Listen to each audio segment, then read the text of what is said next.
is there less respect for the role of the scientist? And if popular culture is supposed to portray what a scientist does, we see students at Park coming in wanting to be like CSI, and that's their vision of what a scientist is. Oh, it isn't like that?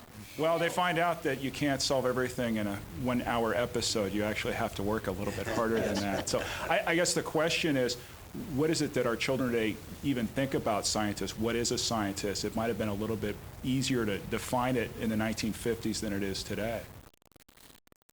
David? Well, I think it was much more stereotypical in the 1950s than it is today, because now, today, a scientist, when you say, what is a scientist, that's so broad. I mean, there are so many different things. I mean, like being the color analyst at Hallmark Cards. I mean, that's a real science.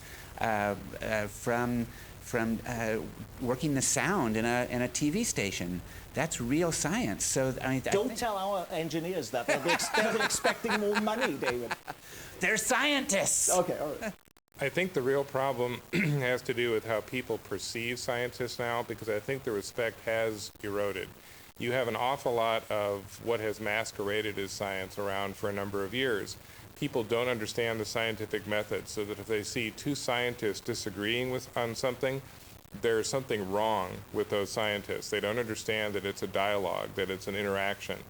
There's frustration that one person cannot come up and say, this is global warming, end of discussion. And I think the level of respect has been eroded by the way science is depicted in the media. At some point, scientists became villains.